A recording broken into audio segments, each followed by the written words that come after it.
Welcome to Inspired Coach Podcast. I am so delighted that you are here, and today we have just a really wonderful human being who is here with us for an inspirational interview, and I'm so excited to bring you this conversation with Sam Dew.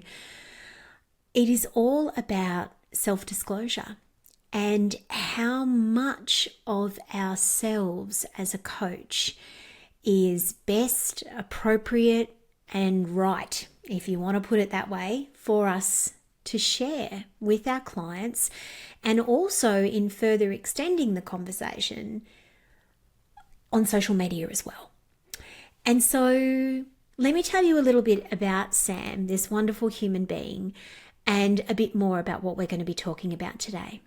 So Sam Dew is a psychotherapist, a coach, supervisor, and a facilitator of permission.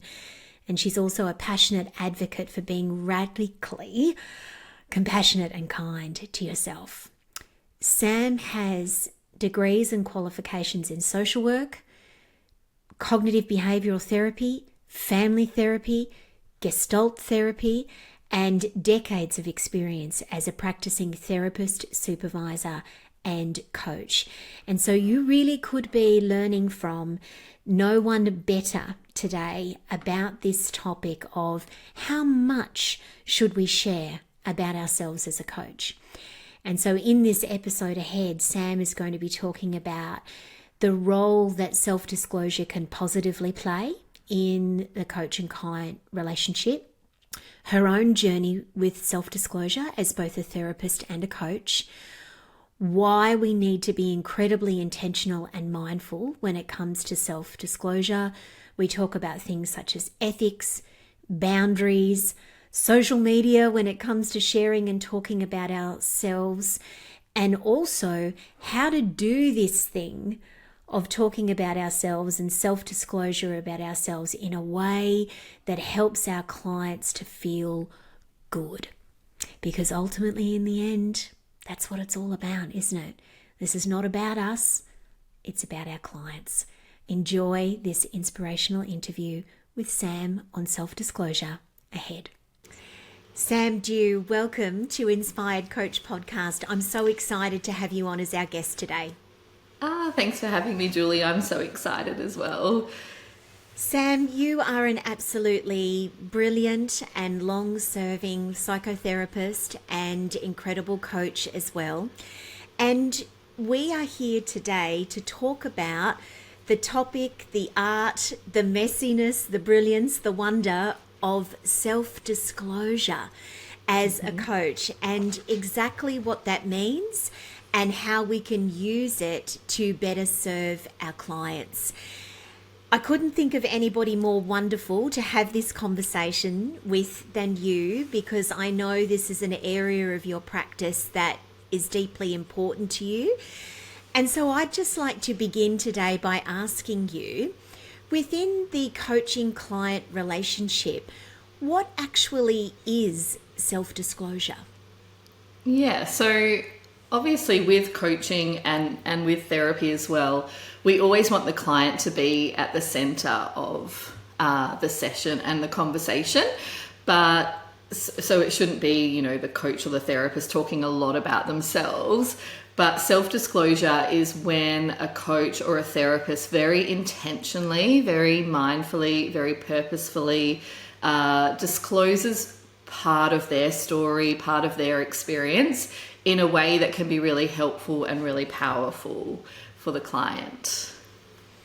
Yeah, and I think you've mentioned some very powerful words there that we're going to continue to talk about in this episode, and that is intentional, mindful, because it's not just about sharing a story or talking about yourself. For it to be beneficial to the client, it has to be done with those things uplifting it, doesn't it? Yes, it absolutely does. Probably we've all had experiences where we've been in a therapy session or a coaching session where we felt like, oh, where did our time go? We felt like maybe it was hijacked a little bit because the coach maybe shared so much of their story that it took 10 to 20 minutes instead of 1 to 2 minutes. And that's definitely not what we want the client to experience when we're using self-disclosure. Absolutely. And so we're going to dive into that. But what I'd love to learn more about from you, Sam, is your own journey with self-disclosure as a counsellor and as a coach.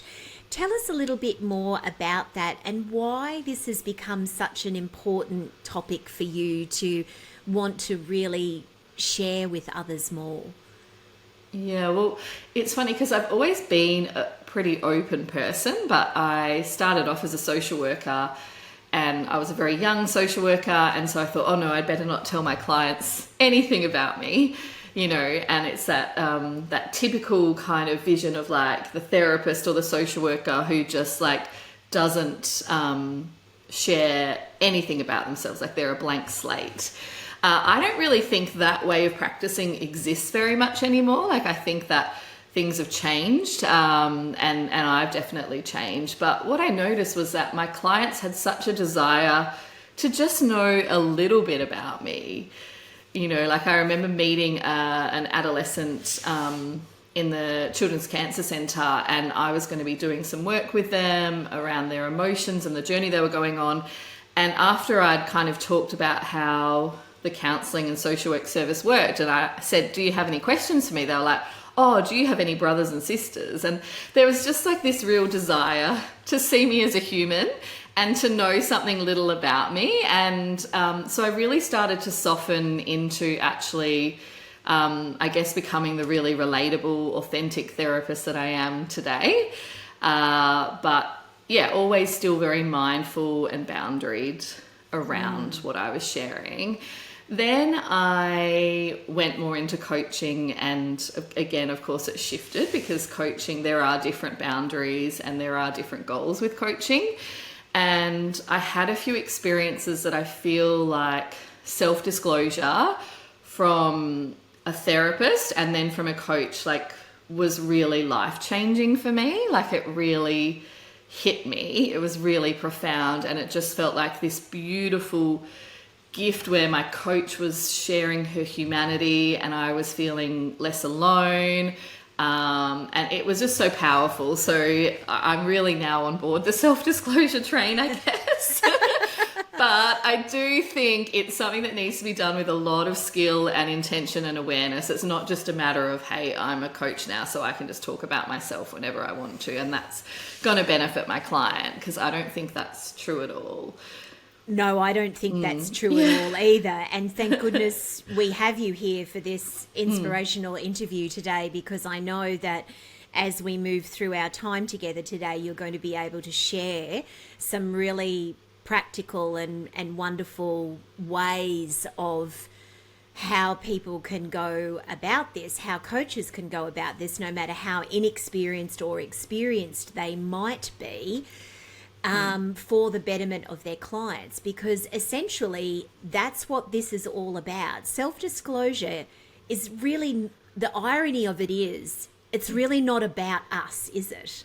No, it's not. And if there's one thing you can take away from today's podcast, if you're a coach and you want to practice self-disclosure and the art of that, make sure you're so clear on the intention when you share a story or something about yourself that it's not about you, it's about the client. So you want to know, why am I sharing this? Like, what is the intention and how is my client going to benefit from this before you go and dive into sharing a personal story?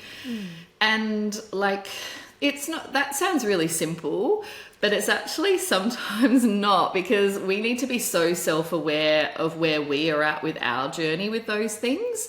If we haven't healed, not that healing's like an endpoint, but if we haven't moved to a certain point in our own journey, when we go to share our story or something that we think might support our client, all of a sudden we could be, without realizing it, actually needing something from the client, wanting the client to hear us and witness us, and all of a sudden the shift is onto us instead of onto the client. So this is a really wonderful area then for us to dive in further. How would someone know, and I know that this is not an easy question to answer, and it's like, how long is a piece of string, Julie? But How might we know when we are ready?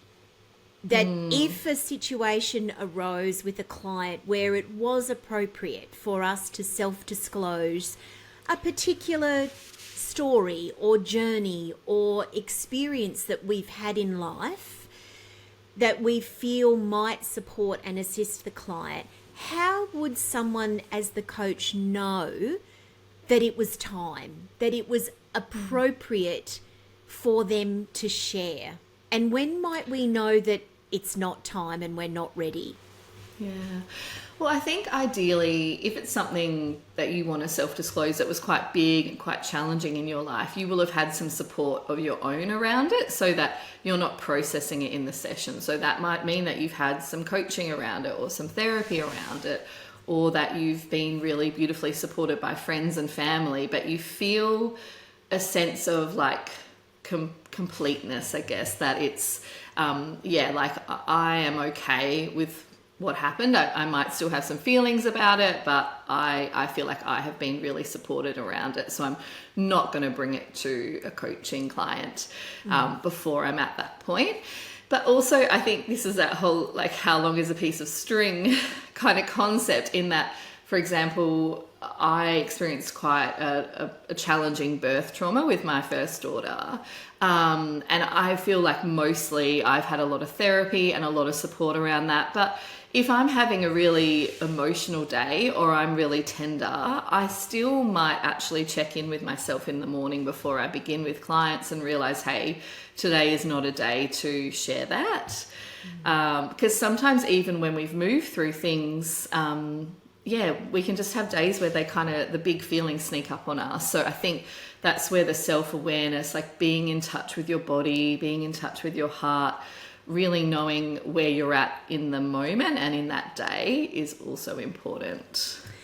Oh, that's beautiful, Sam. Yeah. Thank you so much for sharing both of those things so eloquently. It really comes back to us holding space for ourselves as coaches and being lovingly self-aware and also compassionately honest about what's really going on for us at any given time.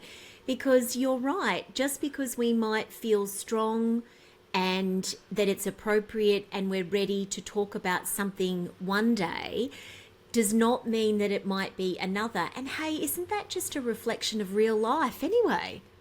Oh, I know. Like, Julie, I'll share an example with you. Please. It really shocked me. But so I shared my birth journey in my podcast episode last year, and about how, like, I had a really rough birth with my first daughter, and then I had a really healing birth with my second daughter. And I felt like really, the birth trauma was complete and that I'd moved through it. And the podcast episode was so easy to record. And so then when my friend asked me to share the story at a speaking event, I was like, yeah, sure, that sounds great. It just happened to be on like day 1 or 2 of my cycle, and I'm a very sensitive person, so my hormones really affect me. And I just couldn't share my story without crying a lot. And it was okay because it was a speaking event about being vulnerable, about being human, about being messy. So I cried while I spoke, but it really surprised me. Like, I thought that I was okay to share that story. And you know what? The next week I might have been fine. So I think like that's an example of how we are always evolving, and it is a day-to-day process. And I also think it's really important that you can be, if you've kind of moved through an experience and you want to be able to disclose it, you need to be able to share it quite briefly. It shouldn't be taking up 20 or 30 minutes. Absolutely not. And I think that is a seemingly small but actually very potent and important point. And this is something that we talk about in our training with Beautiful You all the time, is teaching and training our coaches to learn the art of speaking precisely and powerfully. Because in a session, if you are talking extensively more than your client is, something's not right there. And so precise, powerful, potent, briefly, that's a really, really important part of the art of self-disclosure. Yes. Now, Sam, I know that you believe that there are, understandably, many different things that we need to consider when it comes to self-disclosure as a coach. And one of those things is ethics. Can you Yes. talk to us a little bit more about what we need to be mindful of there? Well, I think with ethics, it's, obviously first and foremost, is this in some way going to do harm to my client? Like, is there a way that if I disclose something, it might actually be harmful for them? And what's the impact going to be on the relationship as well? Because I think if the relationship is really solid, there's often more room for experimentation and making mistakes than if it's a brand new relationship. And first and foremost, with our ethics, we don't want to be doing harm, and we want to be building this relationship where ideally the client feels safe. And also that they can speak up for themselves, that they feel, I think sometimes coaches forget, like, there is a power imbalance when you're working with a client, and it can feel really hard for them to speak up and say, hey, actually, I didn't really find that session very helpful. Because most of us, like, we adore our coaches, and I know it can be really hard to give like more negative or critical feedback as a client. So keeping that in mind. Yeah, really, really important. And within this vein of things that we need to be mindful of here, Sam, talk to us about boundaries here. Because, of course, one of the things that we hope is fairly self-apparent, if not completely apparent to everyone, is that nobody is suggesting with self-disclosure that this is about needing to tell absolutely everything about any particular situation, let alone your entire life. Because let's face it, sometimes we don't even do that with the people that we love the most and know the most best in our lives. And yet somehow or another we can take on these stories that for something like sharing of ourselves, we must tell everything. So just talk to us a little bit about boundaries here. Yeah, I think with boundaries, it's also checking in with yourself about how much you want to share. It's your boundaries and it's their boundaries and it's the session boundaries. So I think that I've also supported a lot of coaches who felt a lot of pressure to disclose things, to share more on social media or with their clients. And I kind of encourage them to actually hold back on that a little bit, and to like that you don't have to share everything. And I always think about, well, if someone's paying for a 60-minute coaching session and you come on and have like a 15-minute like general chat about life, and maybe your coach is telling you everything that's going on in their life, what happens to that time that was for the client? So I've had some beautiful coaches who I've got like really friendly relationships with, and we'll often have that time at the beginning where we're just chatting, but then they'll always add that on to the end, which is interesting. Some people might say that's not a great boundary, because you should be finishing on time. But I've always thought that generosity is really important. Like if you do have a bit of a friendship with a client and there is a little bit of more just chatting, that you, like, how are you then still allowing the full amount of time for the work? That's really interesting. I have actually never heard of that. In regards to that sort of general chat at the start. And this is where it's always so beautiful to talk with people who have different experiences of different things. I absolutely have very loving and friendly relationships with my clients, but I'm very boundaried around my time. Not doing, With sessions. And so for me, those sessions would go for the amount of time that we had allocated, because I would never want to assume, first of all, that the client could remain on afterwards.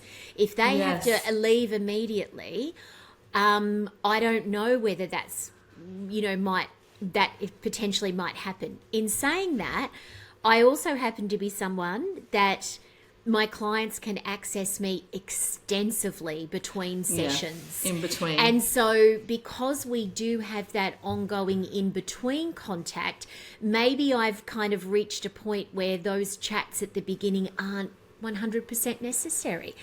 But we all Yes. do things Yeah. in different ways. I think the most important thing is what you mentioned there is about the awareness. To Yeah. not just kind of do things and just have them sort of happen, but to be intentional. Exactly. Be intentional. It might be, oh, if we do run over 10 minutes, is that okay? If that, I guess I'm just thinking of one coach I know who I know very well. I guess this is something I find really interesting with coaching, because the boundaries are a little bit more fluid around friendship. Like in therapy, you cannot be friends with your clients. It would be, considered like a breach of ethics, and it's not something that you would be allowed to do. Whereas I do find in coaching that you often can end up becoming friends with your clients as well. And so I guess it's about being really intentional about when you are when you're there as their coach and when you're there as their friend as well. Yes, exactly. And that boundary there. I think that's a very, very important point to make here. I want to talk a little bit more about intentionality, but then there was something you mentioned before that I really want to come back to, and that is about social media and self-disclosure. Because we're seeing a lot more story-based sharing and personal sharing on social media. So I want to come back to that. But Sam, could you please give us an example of so speaking of intentionality, when it might be not only incredibly appropriate, but actually really supportive and healing for a client to be sitting with their coach and the coach self-disclose something? Why? Yeah. What might be an example there of where, that's the pocket? That would be the most wonderful time and or reason to do this. I think I'll share an example. It is a therapy example, but I think it's also very relevant to coaching. There's such a contrast between these two examples. So when I had experienced birth trauma with my first daughter, I was really struggling with it. And I was actually in like a gestalt therapy training program. And I just couldn't get what had happened out of my head, and I felt like very alone with it. And my supervisor at the time just said, like, it was such a powerful example of self-disclosure that was really brief. She said, I remember my first birth of my daughter. I felt like I was on a train that was out of control and I couldn't get off it. And that was, she literally said one sentence, but I still feel I just felt so powerfully heard. Like, she gets it, that this birth for me felt like this thing that I like was just out of control and I couldn't like escape it. And that was so powerful, Julie. Like, it had a really, it strengthened our relationship, because I was like, okay, she gets it. Like, she knows what I've been through. But it didn't take away from my time when I was in the hot seat, because this was like a group training program. So it's a little bit similar to coaching, actually. But then one of my good friends had a really traumatic birth with her first, and she went and saw a therapist who went on to tell her whole birth story, and it took up nearly the whole session, and she obviously didn't go back to that therapist. So, I mean, that's a very there's a real clear difference there, isn't there, about when the self-disclosure worked and when it didn't work. And I guess another skill that can be really powerful for coaches is metaphors, because that example that she used, it was just such a powerful metaphor that I could relate to, and it was a way for her to self-disclose, but very succinctly. Very powerful. Thank you so much for giving both of those examples. I couldn't think of two sets of more perfect examples to give. Yeah. Someone explaining or sharing a similar life story, but being done, one in a very healing and helpful way as the space holder, and the other in actually a very self-centering and, let's face it, harmful way. And so that is a beautiful example. And, if I may just share that for me, any time that I have self-disclosed with a client, well, not any time, but the major benefit that I have seen from it with clients when I have done it is actually assisting and supporting them in some way to feel less alone. Yes, That to me has been the number one thing that I have recognized with self-disclosure. And there have been, over the many years that I have seen clients, I have self-disclosed just in a very simple, brief way that as a clinical therapist and a very experienced coach myself, that I have experienced clinical depression and anxiety.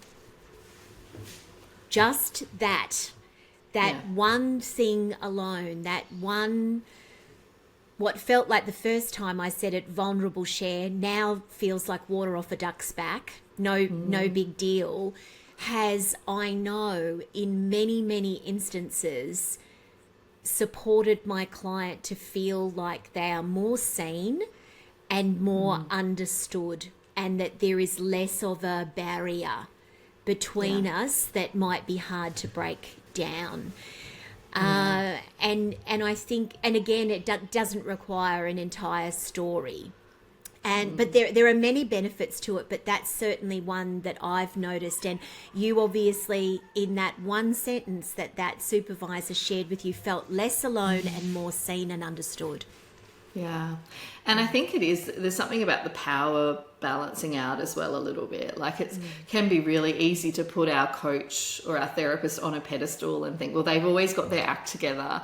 They never struggle with this. Like we can often have these stories about our coaches in our heads, unspoken stories. And when we self-disclose in that beautiful, discerning, clear way that you just shared, Julie, that can really support our clients. And when I was struggling with motherhood last year and just juggling business and motherhood, one of my coaches kind of disclosed that that's something that she was finding really hard, and it just made me feel really, really supported. But again, she did it in a really intentional way, and it wasn't like the whole conversation was about her. And that's one of the big differences here that we all need to be mindful of. Yeah. Sam, let's jump back to social media and self-disclosure. I just want to ask you to share your thoughts on this. I don't actually have a specific question, but I just want to tap into your heart and your brain and your wisdom. What are some of the thoughts that you have that we need to either be mindful of or think about when it comes to sharing things about ourselves on social media as coaches and professionals? Yeah, I don't think everyone's going to love or agree with what I say, and that's okay, because it's not a black or white answer. I think people on social media are longing for authenticity and honesty and vulnerability, and like that storytelling. And yet we do need to be aware that if we share something we're struggling with on our stories and we've got a client call the next day, that could impact the lens that the client brings into the session and how they feel about leaning on you that week, so to speak. So I think it's just bringing an awareness of it. I don't think there is a right or wrong way to show up on social media. Everyone's got different ways, but I do think that what we share on social media could be present in the session without us realizing sometimes. Perfection. I honestly could not have put that any better myself. It's something that we don't want to tightrope ourselves about, but at the same time, carefulness, intentionality, mindfulness, all of those sorts of things are just so important, because what we say and what we share has impact. Yeah. And I'm a very sensitive person who feels things very deeply. So I probably err more on the side of caution that I often, if I'm going through something really hard, like when I had the pregnancy loss, I think I didn't share it on social media for a year because it was just very tender. And I didn't feel ready. Whereas I know other women feel ready straight away. Like I think, we all know ourselves and how we need to support ourselves and hold ourselves on social media. But for me, I often have to wait until I've moved through something before I share it. Yep, absolutely. Yeah. And that's you holding space for you and knowing yourself well. Yeah, I love that. Yeah. Sam, as we wrap up today, I would love to ask you just any final words, a tip. Sometimes I have such an issue with that word tip because it feels so light. It feels so light on when we're talking about really deep and important topics like this. But anything at all that you would love to share with up-and-coming emerging coaches about self-disclosure, if there was something in particular that you thought was really important to let everybody know and leave them with? I think I just want to echo that self-disclosure can be the most beautiful gift that you could give your client. They could feel so seen, so supported. It can be a really loving thing to do, but we need to do it with discernment. So being aware of yourself, being aware of how you're feeling, about where you're up to in your journey is really important. And play around with metaphors, because if you can find a way to use a metaphor for something you've experienced, it can be a really powerful, emotive way to share some self-disclosure without going into a really long story.